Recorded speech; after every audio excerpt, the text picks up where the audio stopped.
Okay, we're live.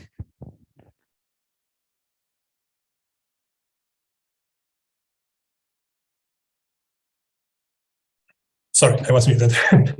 Hi, everyone. Welcome to the Wikimedia Research Showcase for January 2023. My name is Pablo Aragon, and I'm a research scientist at the Wikimedia Foundation, and I have the pleasure to host today's session. The theme of this showcase is editor retention.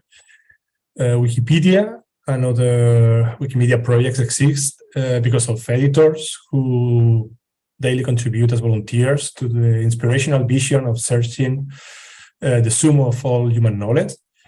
However, it has been shown after years of research that very few people who start contributing to Wikimedia projects continue to contribute in the days and weeks after they begin. And several reasons have been given to explain this phenomenon, including the many cultural and technical skills that Wikipedia needs to learn. Like, this is not an easy path.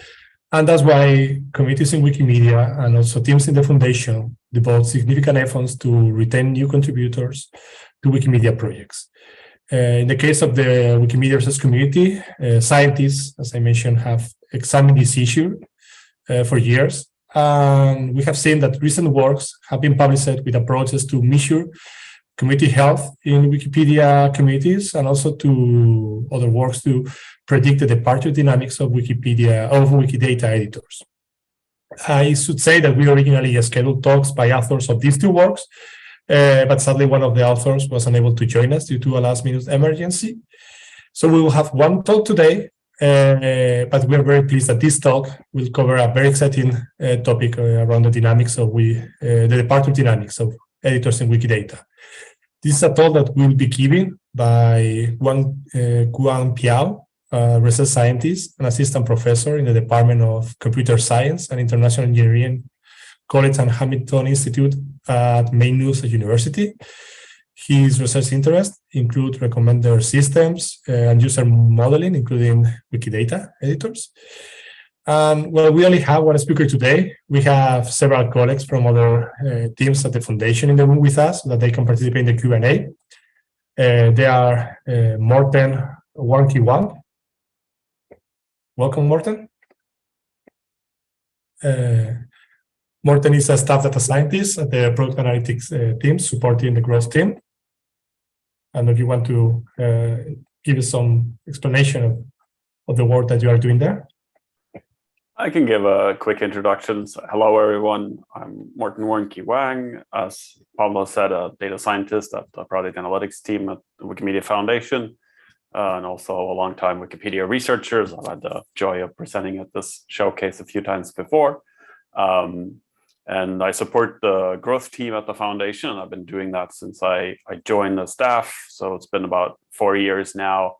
And the mission of the growth team is to increase editor retention, particularly newcomer retention with a focus on Wikipedia. And so any topic around how do we help newcomers learn how to contribute, how do we retain them, what kind of support do they need, what kind of technical solutions can we build, how do we help the community, all that kind of stuff is on the table. And the growth team has been running a lot of experiments with this over the years as well. So yeah, I'm looking forward to seeing the presentation and participating in the discussion. Thank you, Morten. It's a pleasure to have you here. Also today, Tanya Andik from the Global Data Analysis teams is in the room. She implements community-facing evaluation projects to help the Wikimedia Foundation better understand of movement, and that you can explain a bit better what is this work about. Hi, I'm Tanya Anjic, and sorry, Pablo, I did not have the diacritics on the name. Yep. I am a evaluation strategist on the Global Data and Insights team, and I received my PhD in sociology from the University of Minnesota in 2020, and I've been with the foundation basically working on our sort of social data, social research. So I lead the community insights and the community safety surveys. Yeah, that's much of my work. Thank you. Thank you, Daniel. It's really a pleasure. So I also would like to thank our speaker for joining us today to share his research. I will remember that at the end of the talk, we'll have time for Q&A. If you have questions for the speakers, please put them in the chat on YouTube or on IRC. My colleague Emily will monitor and relay them here. And also Emily has 4 announcements to share today. Great, thanks, Pablo. The public comment period for the research fund is now open. We invite you to leave feedback on proposals before January 27th. And I'll also put these announcements in the YouTube chat and on IRC so you can get the relevant links. Secondly, we're welcoming nominations for the Research Award of the Year through February 6th. We are piloting a new format for our research office hours. So if you want to learn more about our team and our projects, share some research projects or ideas that you'd like to get feedback or support on, or have questions about how to use specific data sets, you can sign up for a one-on-one consultation with one of our team members. And lastly, 2023 will mark the 10th edition of Wiki Workshop. And this year it will be a standalone virtual event. More information will be available in the coming month on the event, as well as the proceedings, which we plan to publish in the ACM transactions on the web. Back to you, Pablo. You, Emily. So with this, let's start with the showcase and with the talk. So I pass it into Guangyuan. Floor is yours. Okay, thank you very much. Share the screen. Can you see the screen now? Yes. Okay. Okay, great. So first, thanks for the invitation to let me talk my research at Wikimedia Research Showcase. I have been attended a few other venues like Wikidata workshops that organized by few people, and I highly recommend it's worth to attend. So today's talk, my name is Guangyuan Piao. I'm from Maynooth University in Ireland, and today's talk is about learning to predict the departure dynamics of Wikidata editors, which has been published in International Semantic Web Conference in 2021. So for this talk, I've been told that the audience from this event is more interested in motivation and findings. So we reordered the content a little bit to start with motivation and findings, followed by the data set and the approach used for this experiment. And so as we all know that Wikidata is one of the largest open free multilingual knowledge bases. And at the time of the writing of this work, it's kind of having like 19 million items and over 1.3 billion edits at the time of this work. But when I'm preparing the slide, when I rechecked the statistics, it's almost already 100 million items and around 1.8 billion edits now on Wikidata recently. It's great progress for Wikidata as well, and those number of entities and edits are keep growing. It's great to see that. And also this open knowledge graph also plays an important role in many applications like natural language processing or recommender systems or user modeling, which is one of my main topic for my PhD. For example, if say when somebody is interested in or mentioned like BTS on social media like Twitter, then the background knowledge embedded in Wikidata, such as what kind of genre they are performing on, we can quickly know that the user might be interested in dance pop or K-pop or hip hop music, something like this. So the bottom line is that Wikidata plays a very important role in many downstream applications. So therefore, the editors or users in our context on Wikidata platform are very crucial to its success because the content generated by those users are kind of lifeblood on these types of platforms. and understanding the editing dynamics, such as whether an editor will keep contributing or editing those entities or content on this platform, or they will become inactive, is very important, but has been received little attention in the context of Wikidata. So, which is our focus on this study. So, to formalize the problem, what we want to do is that based on a user's editing history on Wikidata, we want to extract a set of features to represent the user's editing behavior. And from that, we want to predict whether the user will be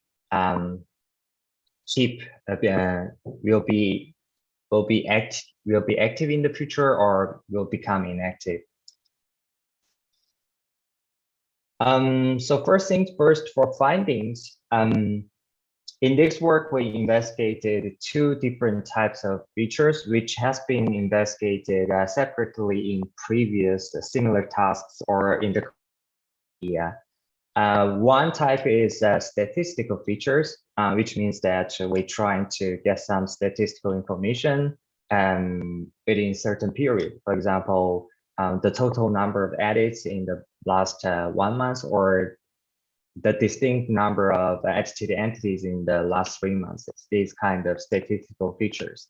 Another type of features is the pattern-based approaches or pattern-based features, which is trying to extract the common patterns or top patterns appearing in active users or inactive users, and trying to use a set of these Boolean indicators on over those set of pattern-based features to use those features for prediction. So for example, here,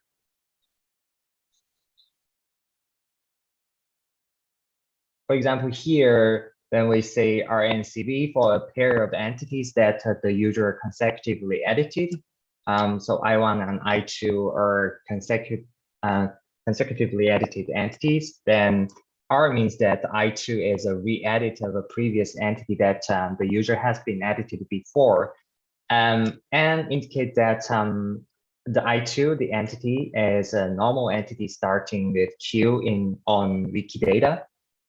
And also C indicates that whether I2 is a continuous edit of I1 or not, which means that if it is a C, indicate that it's continuous edit of I1, which means that I1 and I2 are identical. And we indicate that based on some threshold to define whether this consecutive edit is a very fast edit or slow edit. These type of patterns are indicated by represented by these kinds of patterns, and we try to extract these a set of top patterns appearing for active users and inactive users, and trying to build up the set of Boolean indicators for those extracted patterns. The second observation or finding is that for the first time we try to investigate deep factorization machines for the classification task, which is borrowed from the recommender systems usually used for the click-through rate prediction tasks. But we assume that because it's kind of having the wide and deep architecture for modeling different orders of interactions with features, so it might be useful for this type of modeling different order of feature interactions for our task.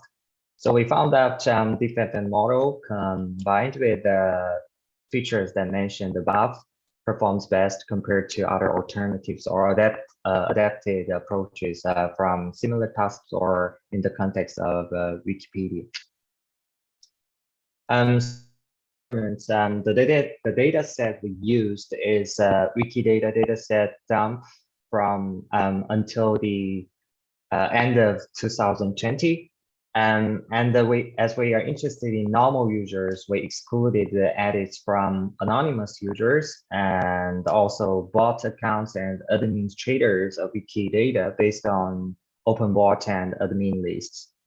So this gives us this magnitude of users and around 500 million edits. And each edit is represented by 4 columns. And for example, the username or the account name and the time of the edit, and which entity has been edited for the specific editing event, and also edit action type, which kind of generated by automatic comments from the Wikimedia backend, and we used around top 15 edit action types, covers almost 99% of these different action types. First, we observed that by exploring the data set, there's a few observations. First, we observed that a lot of users making a low number of edits. For example, here we can see that a lot of editors has been making low number of edits. And on the right hand, we have the same information, but in terms of the CDF plot, which shows that around 300 heavy users contributed 80% of that. So also a small number of heavy users making a high number of edits on Wikidata. For the lifespan, which has been investigated in the context of Wikipedia, we're also interested in what's the lifespan difference compared to the Wikidata and the Wikipedia platforms. And so we also check the lifespan, which is measured by the difference from last edit to the first edit for each user. And you can see that the clear division here is 6.54 hours, and a lot of users stopped using Wikidata in a short time span after around less than 6.54 hours. And in the context of Wikipedia, there's a previous study shows that it's around 8 hours for this division. So maybe the difference is due to the platform difference, while the Wikidata is more about the users trying to edit the knowledge graphs. Instead, on Wikipedia, we're trying to edit a lot of fields that are free in a free text form. Another good observation is that the number of newcomers which start to using the increasing based on the data set. But on the other hand, also the number of users who stopped is also increased, which is indicated by this orange bars. So as Martin mentioned before the talk, this also indicates that again it is important to predict the users who will leave the platform, and also trying to give them good recommendations of maybe some entities to edit or of their interest. So maybe trying to use these as a resolution for let the users keep contributing to the platform. For our experiments, we used a definition from a CSCW journal, which is from a previous work, to define the inactive user. So we treat the users who has not been editing any entity for around 10 months as inactive users, and treat them as our ground truth. For both training and testing, we limit users who are active before the T-train split, because if we already know that the user becomes inactive before the prediction, it doesn't worth to do any prediction for those users already know this. To predict for those users, we're trying to predict whether those active users will remain active or become inactive in the future. So for the proposed approach, as we mentioned, we investigated two types of features. One is statistical features, the other is pattern-based features. And for the machine learning model for classification, we used the deep factorization machine model, where those statistical features and or the pattern-based features are used as. So as briefly mentioned, for this model, the interesting part is that it has the wide part of them and the deep part. Wide part based on the factorization machines, which trying to model the low order future interactions. And also on the right hand, they have the deep part, which is trying to model the high order interactions of the features.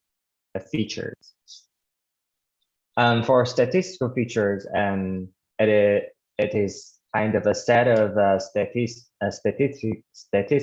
extracted from the user's editing history across a certain time period.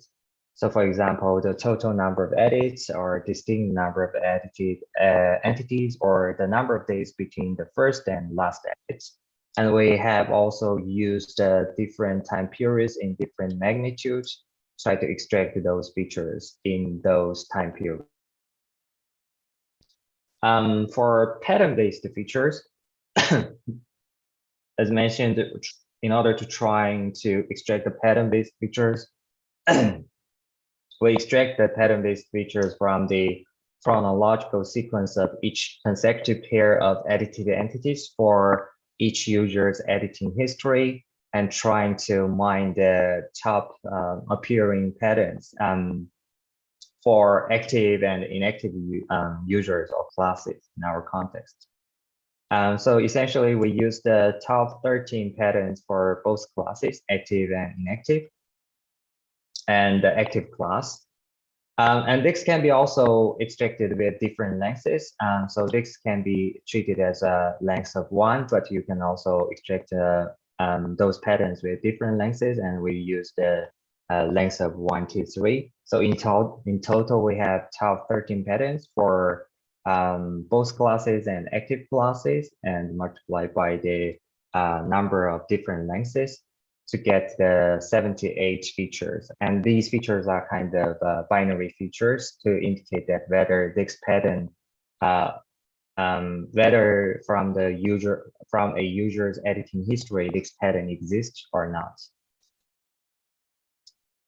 So to jump to the results of the experiments, first we compared with the other methods that are adapted from the similar tasks or in the context of Wikipedia before, which is listed above here. And then the last 3 rows indicate our approach using DeepFM model as the classification model, combined with different features, either using pattern-based features only or statistical features only, or using both of them.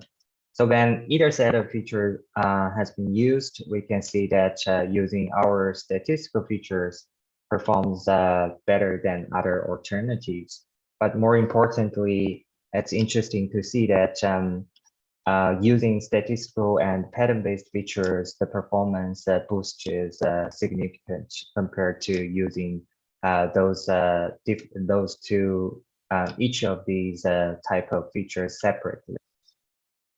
So it's indicating that those two types of features, which has been investigated separately, actually can complement each other to improve the performance of the task. And we are also interested in the efficiency of statistical features in the context of or combined or used with other machine learning models. So we also compared with using different classification models, but compared with our statistical features and other features proposed in previous studies. So we can even combined with other machine learning models for classification using the proposed set of statistical features provides the better performance. So it's indicate the effectiveness of the proposed statistical features compared to other set of features proposed in previous studies. And here we also trying to understand, we said we trying to extract those statistical features based on different time periods.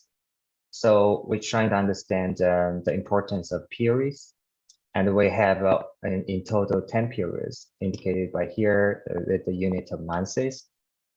So for example, 180 indicated all the editing history in 108 months, which covers the whole history of Wikidata, editing history, given the birth of Wikidata.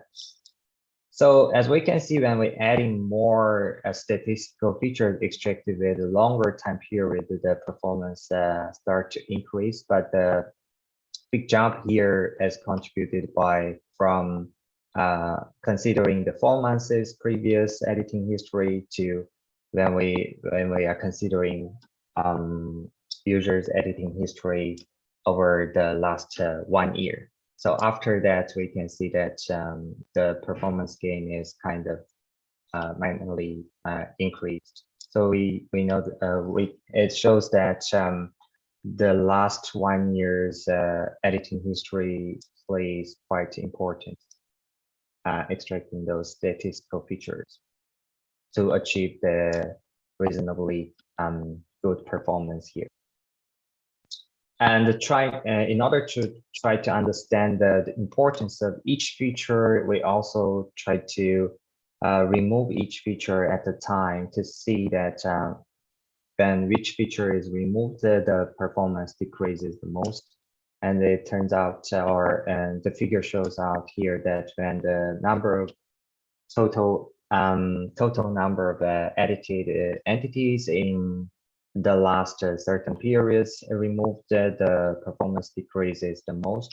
Or in other words, the number of total edited entities plays a very important role for predicting the activeness or inactiveness of the user in the future. Briefly talk about the time for training, and this figure shows that how many time we need to train those different comparative models. And all the approaches have a reasonable fitting time with less than 30 minutes, except one. So I think it's arguably reasonable to train or be used to train the model for prediction, predicting the activeness of the user in the future, like in a daily batch job or weekly. So to conclude this talk, in this work, we kind of investigated a set of proposed statistical features and pattern-based features, these 2 types of features, with deep factorization machines as our classification model, and also built several adapted approaches from previous studies in the context of Wikipedia or different tasks for comparison. And we showed that DeepFM with statistical features, when each type of feature used alone achieves the best performance compared to other adapted methods. But more importantly, using both types of features, like the statistical ones and pattern-based ones, they can actually complement each other and boost the performance significantly. And for the future work, the promising results using DeepFM indicate that there are many other alternatives of DeepFM from the recommender systems can be explored or investigated for these types of a problem in the future. And also for the set of patterns that we investigated, it's also good to explore that which type of or what kind of patterns are playing important role out of those 78 patterns that we explored. And so that's it for my talk, and I will stop here. And if you have any questions, I'm happy to answer any.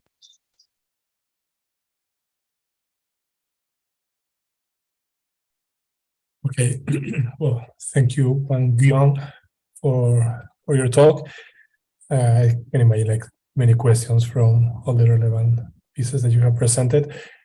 I think that there are some questions on YouTube, Emily. We can start with those ones. Sure, yeah. Let's start with a question from YouTube. What are the most predictive features that are operationalizable, meaning features that could trigger an intervention of some kind to help encourage an editor to stay?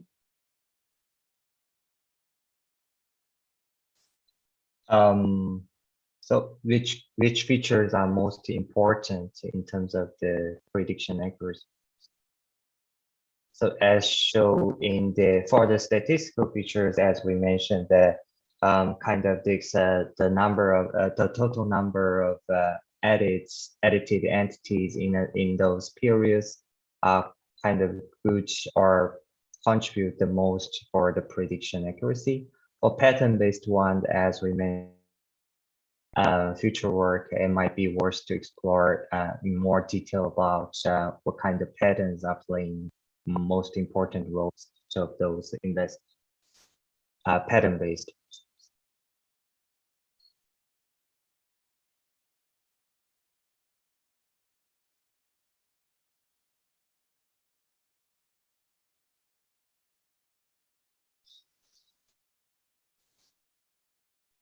Thank you. Is there any other question from YouTube or IRC? Yeah. Oh, we had a clarifying question from YouTube as well.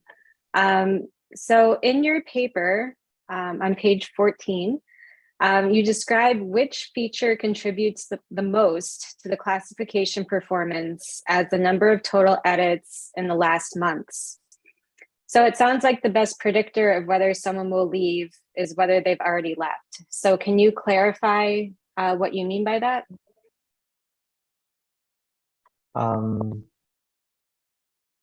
Sorry, can you repeat? So sure. We mentioned that the total number of edits in the past months are the most important feature for the prediction, right? And which part is part that need to be clarified? Yeah, so I think there was just some confusion about if you could clarify the feature that contributes the most to the classification performance.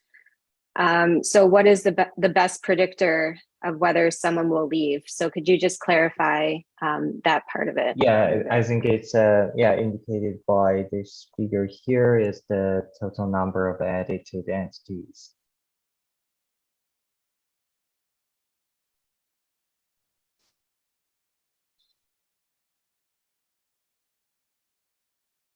And I think I'll jump in on a second there. So it's basically, it's not necessarily even, it's the total number of edits is a big predictor, but the distinct topics is the actual heaviest predictor here, right? Entities being. So the top two would be like the total number of edited entities and also the number of distinct entities contribute followed by the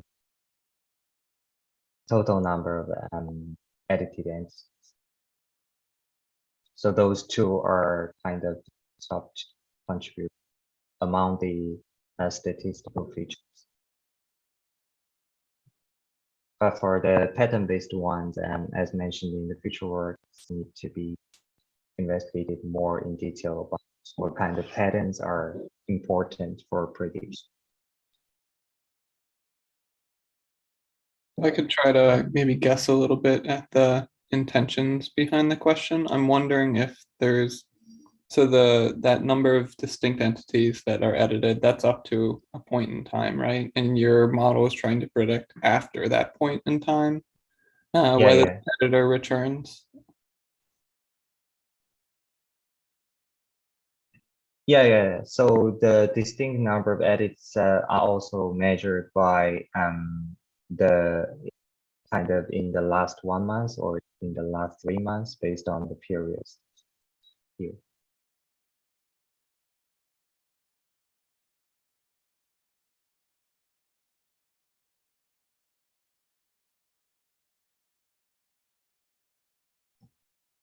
Also, I want to return back to, I think, the first question from YouTube that Emily asked. One of the pieces of that question that I find really interesting, I think, was this like actionable part. So the number of distinct entities edited, the number of entities edited, I guess the question is there an intervention that somebody could design that would be able to like increase that feature essentially for new editors with the hope that then that editor would return in the future? And just trying to, maybe would be interested to hear from you for these different features, like which of them does it feel like you could design a recommender system, for instance, that would like cause that feature Yeah, change.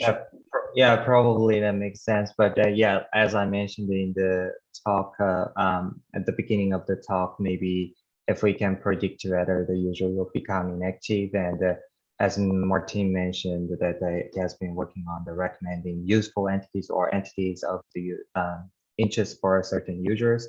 Maybe those kind of tasks can complement each other, and then we predicted some users might be leaving the platform, and if he or she can get good recommendations of their interest, then probably they will keep contributing to the platform.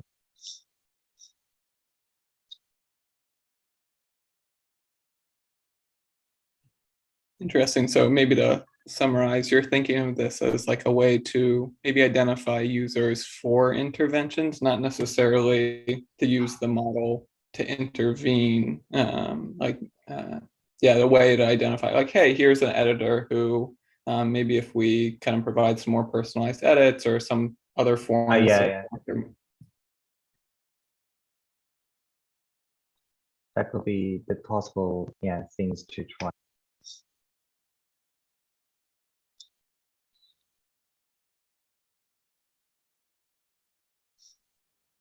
More questions from YouTube and other channels? And thank you, Isaac, for the clarification.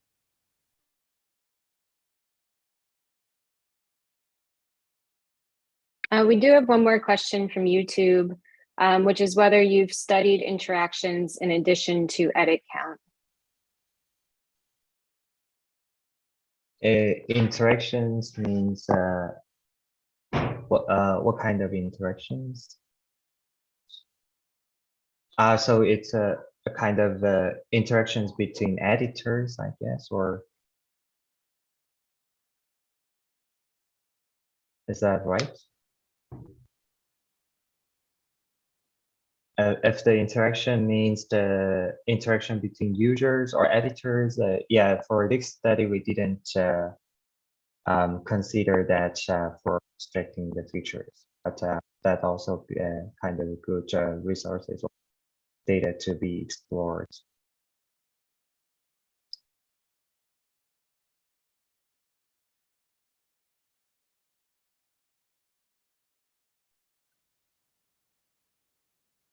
Okay, like now that you're mentioning like the edits, well, first, thanks for your presentation. Like when you were presenting, I was thinking about like in Wikimedia Research, there is this very popular paper on Wikipedias are born, not made, and is referenced several times. And in this paper, they refer to Wikipedians as editors that have been active for, I think, for a long period, almost more than a year, with almost daily activity. And what they found, they have several findings. One of them is like typically like the edits done by these kind of editors, we are called Wikipedians, like real Wikipedians. They last longer. So I was wondering if you have explored that, or you're interested in exploring that. Like, since you have been modeling like editors in Wikidata that leave the platform and others that sustain, like whether like the contributions that they made to the platform are different among these two groups. Yeah, I didn't explicitly or like dig into those, but as I mentioned in one of the slides, maybe that makes sense. When we're contributing to Wikipedia, it's kind of takes longer to edit the Wikipedia or contribute to the Wikipedia because there's free text form across different fields. But when we're trying to contribute or edit some Wikidata entities, except a few fields, we are trying to edit kind of these knowledge graphs in like chipos instead of these texts mainly. So it might be also takes short time for Wikidata editors to contribute to the Wikidata compared to contributing to the Wikipedia. Okay, thanks. I guess there are more questions in the room. Sorry for not asking before my question, but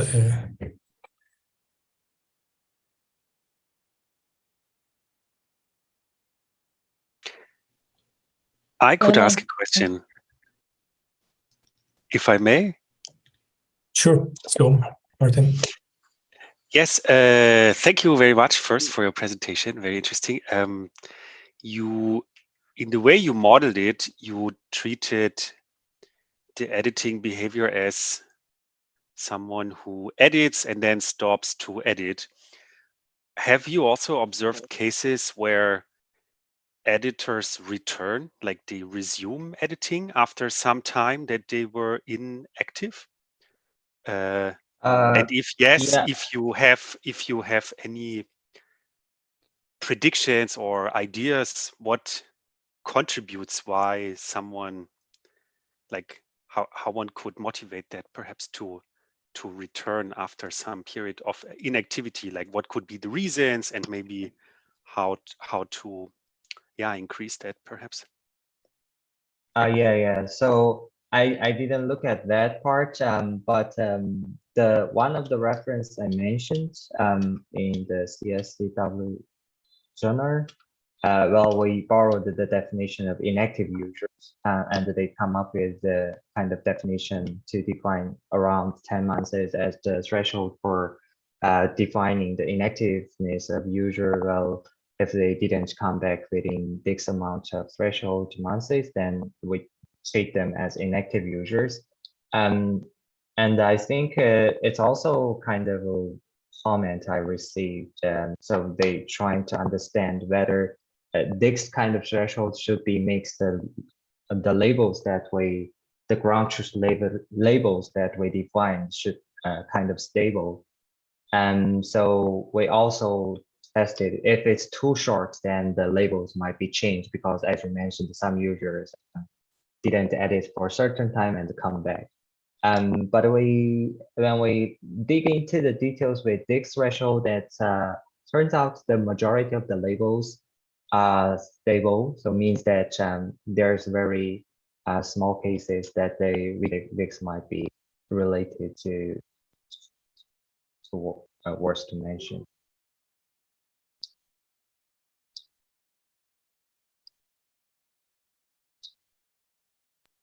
Okay, thank you. So there are more questions in the queue. Here, people in the room. The first one is Tanya.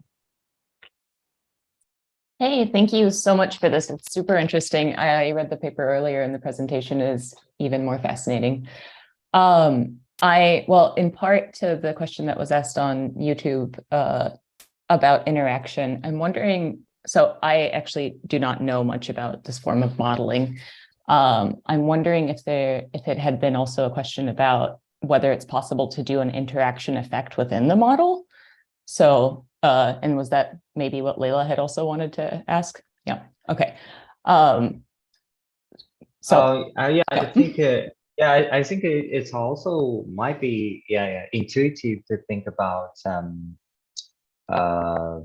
the interaction between the users, or because they are kind of related, then somebody edited an entity of their interest, but suddenly there's other users contributed a lot for that entity. Maybe the entity becomes more complete, then that user might have less motivation, or because if almost complete, then it might be cause the user less edits because other users contributed a lot. So I think the interaction definitely worth to explore to have the effect of the task, but for this study, we didn't consider that.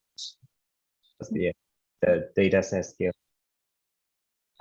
dramatically increases with all the interaction data from users. And the other thing that I had wanted to note was and I think we might have alluded to it a little bit, is the more qualitative work on Wikidata specifically. I'm thinking of an article called "Working for the Invisible Machines" or "Pumping Information into an Empty Void," which is, I think, kind of speaks to this idea of how much is it that editing distinct entities is a predictor for continuing to edit, or it's that the type of person who comes in and wants to stay for a long time would be the type of person who would also want to edit distinct entities. So it's essentially, so this article was sort of about the motivations of wanting to do this form of data entry and enjoying contributing in that form, because you're essentially creating these ontological structures. And I would be really interested to test this idea of, if somebody is recommended new spaces in which to contribute or new entities under which to contribute, does that mean that they stay, or is it about a type of person that just enjoys this specific type of work? You cannot answer that. It's more of a non-question comment. Yeah. Yeah. But I think it's interesting because maybe those editors can have different intentions when they're using or contributing to the Wikidata. Maybe they are more kind of users who just have some specific entities they want to edit. Maybe they are kind of fans of these pop stars and they want to contribute for those pop stars entities only, but maybe some other editors kind of with a general interest to contribute to the open community, and they kind of try to edit different types of entities.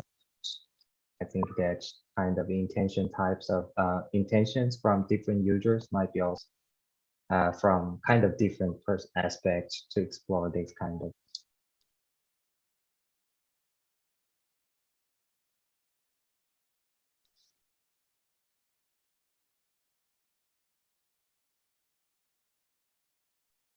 Thank you. So the next one in our queue is Leila. My question is answered. Okay, thanks. So let's go for the last question by Morten. Thank you, and thank you for the talk. This has been really interesting. I also had a look at the paper and was fascinated by the findings, and this talk has really helped also understand better what exactly has been going on.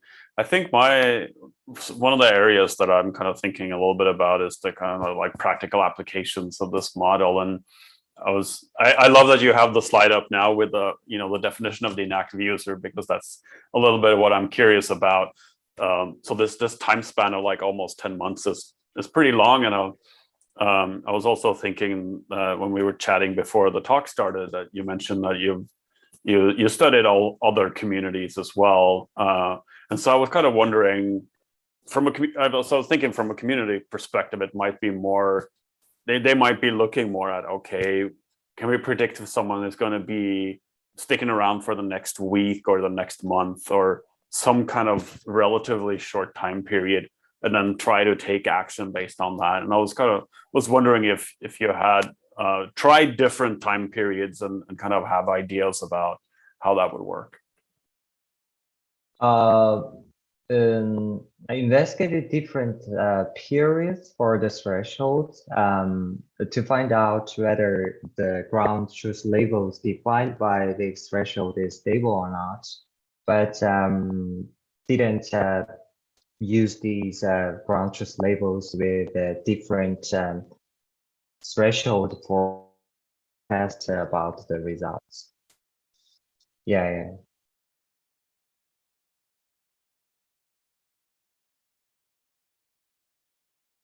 But before the start of the work, I think it's also thought about that. It might be interesting, as you mentioned, that in terms of application perspective, maybe it's also useful that whether, as you mentioned, to predict the short-term inactiveness of user, which might be different from the completely leaving the platform, but trying to predict whether the user might be become inactive in a short-term period and trying to do something, try to do other things like I mentioned, like recommendations or recommending more entities that maybe can keep the users editing for the next week or keep editing the week after next week. It would be great to see these kind of applications.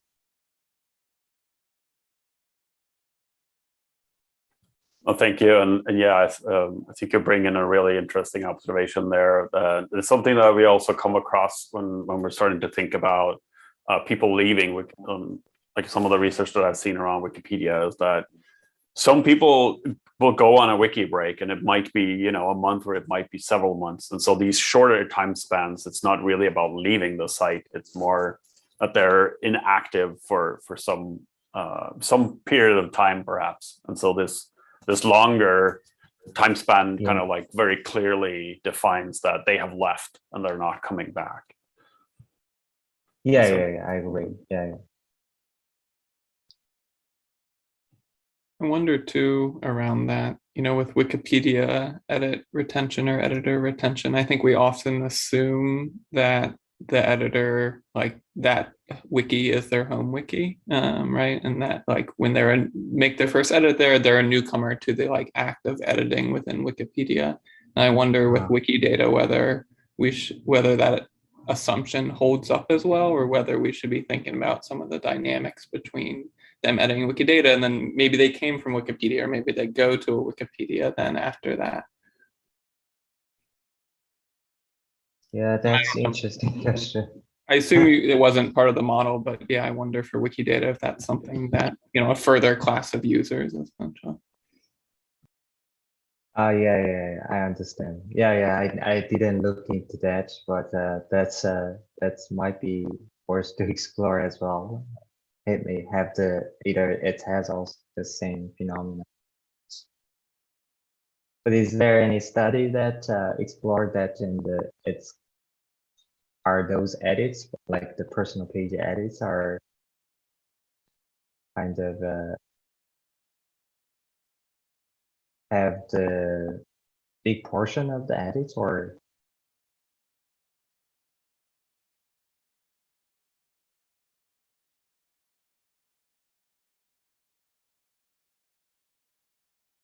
is there any study related to what you mentioned, like the edits related to the assumption that edits for personal page on Wikipedia, or?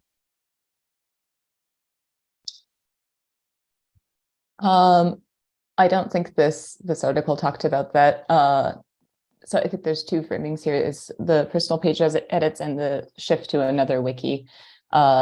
This article was a qualitative study based on 15 interviews, so I don't think it would have gone into that so much. Okay.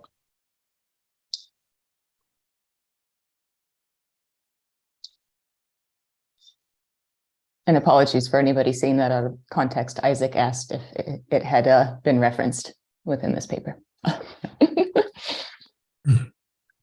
Maybe if I can turn what was otherwise a comment into a more structured question, which was something I was thinking about, is to what degree do the models we build for Wikidata, how do we adapt them for Wikipedia? Do they can we use more or less the same set of features if you were building this model for Wikipedia?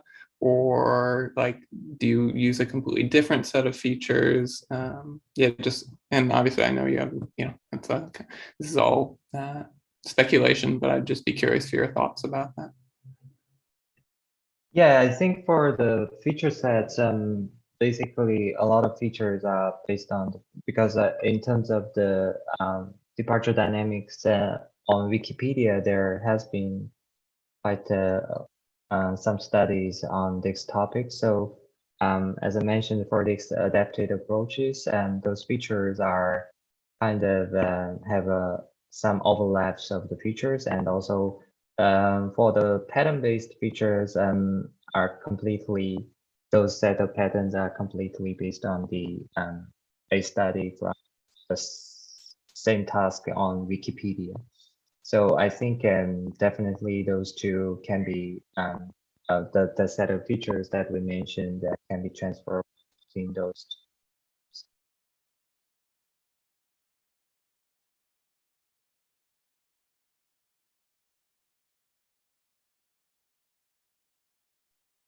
Okay, is there any more questions? Sorry, I'm having some connectivity issues, so I cannot, don't get the updated messages in the chat.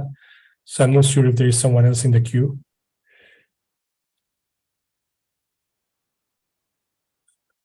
silence means not. So I think like with that question, we can start with the closing of the session. Well, first of all, we would love to thank everyone for joining the Wikimedia Research Showcase today and the discussion that we have had. I especially want to thank our speaker, Guangyuan, for his contributions and showing the findings in the Wikidata ecosystem and how that relates also with previous findings and what can we learn from that. I should remember that the Wikimedia Research Showcases are made possible thanks to coordination teams with my colleagues Diego Saez-Trumper and Emily Leska. Thank you both. And also in the case of Emily, also thanks for your support today with the Q&A. Also, thanks for the attendees and to Emerald for the support with the audio and the video. The next showcase in February 2023 will focus on the free knowledge ecosystem. And we will learn through research about other projects and initiatives that are different but similar to the Wikimedia ecosystem. So I'm really looking forward to see you all. And bye. See you.